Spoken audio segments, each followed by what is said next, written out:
Well, as we mentioned, a majority of the Iowa caucus results from last night will be released later today, 5 p.m. Eastern.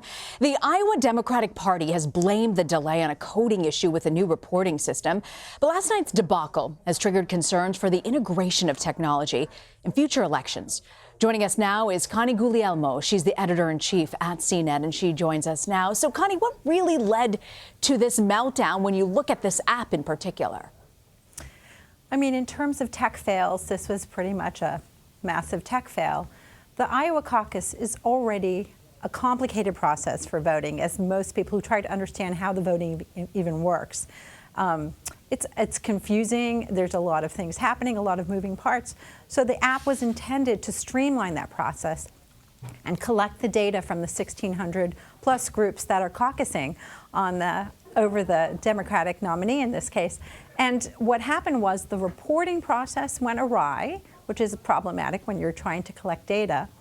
There were issues with the people at precincts trying to even download and install the app. Once they figured out they couldn't do that, they went to the fail-safe, which is to try to call in the results using the paper-based data they had. Some people took photos on their smartphones of the paper-based ballots and numbers and tried to send those in, and all of those things failed. So again, in terms of a tech fail and a process that you were hoping that technology could streamline, it was a very big miss. First off, Connie, you're just kind of wondering, why are people just downloading the app on the day of the caucus? You know, why wasn't there a run through, people testing it in certain precincts? It just all seems so bizarre to me. But, you know, the Democratic Party was very quick and very clear to say that this meltdown wasn't a security breach, which is always one of the biggest concerns. But when you look at this mishap, what has it really exposed about the process? Well, the problem with this mishap, and you're right, there should have been test runs, there should have been discussion about how to download the app, or, you know, some sort of a check to make sure that people understood what they were doing and that that process was going to be clear. There's already a lot of distrust about technology and its use in our voting systems and our elections. A lot of it is misguided, and a lot of misinformation is floating there about people, you know, double balloting or you know, people hacking voting systems. So there's a great deal of misinformation, but this just feeds into that distrust that technology could somehow be co-opted and change the results.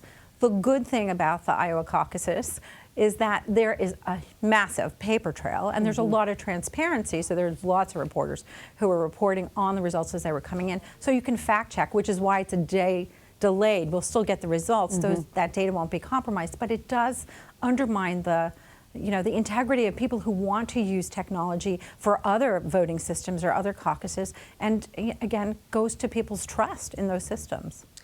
What do we know about this particular app? Were there issues ahead of time within the app that people were flagging? And is this app expected to be used in other states? Were there plans for that? There were plans to use this app, and we don't know if there'll continue to be plans in Nevada, the next caucus that is being held there. A couple of reports have suggested that the DNC and the state party representatives had concerns as early as last week that perhaps the process could not go well, and so they were telling some of their precincts to phone in their results and not use the app, which is what some people tried to do. A few people got through, lots of people didn't. So again, from beginning to end, there's a lot of questions. We don't know all the answers to them. We do know that it seems to have been a technical glitch as opposed to someone trying to hack the system, which is, you know, that is an upside, I guess. But just a lot of questions about process and how to implement these solutions. And remember, this is not the only technology we're going to be looking at, and the use of smartphones to collect data. The census kicks off, and the administration wants to have census takers report their data and collect data and send that all in via smartphone app as well. So again, it's about the trust in what we're doing and training people and bullet testing these things to make sure that you don't have a breakdown at a very crucial moment. I hadn't even thought of the census. It's the first time you can actually do it online, is my understanding as well. Connie, I'm just curious, for other states, you mentioned Nevada might be using this particular app, maybe not, but other states who might be using election apps, what's the takeaway from the Iowa caucus? Well, remember, technology is not an end. It's a means to an end. And in this case, it had one goal, which was to collect compiled data, feed it into a system, and help tabulate results. But you do need to have humans operating those apps and understanding how to use it.